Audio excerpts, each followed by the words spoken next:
अब मध्य प्रदेश में विज्ञान से जोड़े जाएंगे गीता, रामायण और वेद उपनिषद। उच्च शिक्षा मंत्री इंदर सिंह परमार ने बयान दिया, कहा कि गणित, विज्ञान, ऋषि मुनि पद्धति से जोड़कर रिसर्च की सार्थक ऐप फिलहाल शिक्षकों के लिए लागू होगा।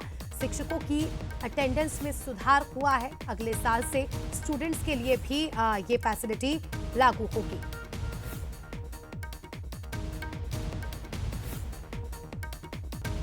तो विज्ञान से जुड़ेंगे गीता, रामायण, वेद, उपनिषद, पुराण। मेरे साथ ऐसे मंत्री हैं जिनके पास 3 बड़े महत्वपूर्ण विभाग है। उच्च शिक्षा है, तकनीकी शिक्षा है और साथ ही आयुष विभाग है। तीनों बड़े महत्वपूर्ण हैं और कई बड़े नवाचार हुए हैं। उच्च शिक्षा को लेकर भी काफ़ी सारे बात कहेंगे इंदर सिंह परमार जी। सर, उच्च शिक्षा को लेकर आपने काफ़ी कुछ बातें सामने रखी है, लेकिन सार्थक ऐप जैसे जो मसले हैं ये तो बड़ा महत्वपूर्ण दिखाई दे रहा, तो इसका बड़ा असर होगा। देखिए, हमारे विभाग ने सार्थक ऐप प्रोफेसर, असिस्टेंट प्रोफेसर यानी शिक्षकों के लिए लागू कर दिया है। उसका बड़ा सकारात्मक रिजल्ट आ रहे हैं। शिक्षकों की उपस्थिति ठीक हो रही है। अगले सत्र से हम, क्योंकि अभी हमारे कैंपस में उपस्थिति कम है छात्रों की, इसलिए अगले सत्र से हम विद्यार्थियों में भी सार्थक ऐप लागू करेंगे ताकि हमारे कैंपस में उपस्थिति अच्छी हो। साथ ही हम उसको क्रेडिट से भी जोड़ेंगे ताकि जो ज़्यादा से ज़्यादा विद्यार्थी उसमें उपस्थित रहेगा उसको कुछ क्रेडिट देंगे। पारदर्शिता पर आपने काफ़ी ध्यान दिया है, खासकर ट्रांसफर्स को लेकर कहें या बाकी चीज़ें। एक बात ये भी कही जाती थी कि जब काफ़िया जचती है तो तमाम तरह के सवाल भी उठते थे। इसको लेकर भी आप नई चीज़ लेकर आ रहे हैं। क्या है, कई बार विद्यार्थी भटकता रहता था, उसको यदि अपनी कापी देखना तो मिलती नहीं थी। और कई विश्वविद्यालय तो एक समय ऐसी स्थिति थी कि बंडल के बंडल रोड पर मिलते थे। उस बात को ध्यान में रखते हमने काफ़ी सख्ती की है। नकल रोकने की भी इस बार काफ़ी प्रयास हुआ है। लेकिन अगले साल से हमने हमारे विश्वविद्यालय ने सबने बैठ करके, जिसमें देववल्य विश्वविद्यालय काफ़ी आगे बढ़ चुका है और भी विश्वविद्यालय उस पर काम कर रहे हैं, डिजिटल वैल्यूएशन करना।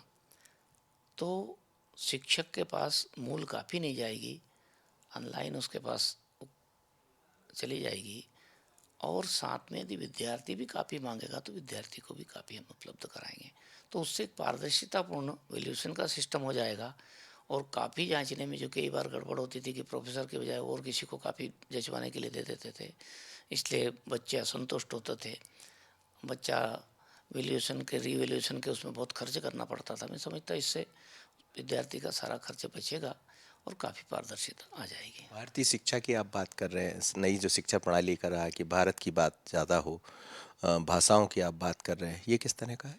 देखिए, राष्ट्रीय शिक्षा नीति ने एक बात कही, भारतीय ज्ञान परंपरा।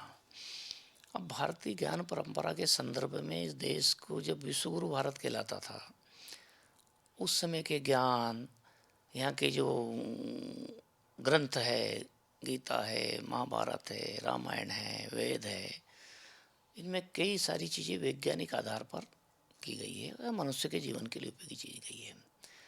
उनको तो हम रिसर्च का एक अवसर दे रहे हैं, इसलिए उसको ज्ञान में उसमें जोड़ा गया है। लेकिन विज्ञान, मैथमेटिक्स यानी बॉटनी, जूलॉजी, केमिस्ट्री, फिजिक्स आदि आदि सब क्षेत्र में भारत में हमारे जो ऋषि मुनि थे उन्होंने कई रिसर्च किए थे, लेकिन उसका दस्तावेजीकरण नहीं था। तो आज फिर से उस पर रिसर्च करता हूँ उनके ज्ञान पर, उसको दस्तावेजी करने की ओर हम आगे बढ़ रहे हैं। इसलिए भारतीय ज्ञान परंपरा को शोध के क्षेत्र में हम आगे बढ़ा रहे हैं।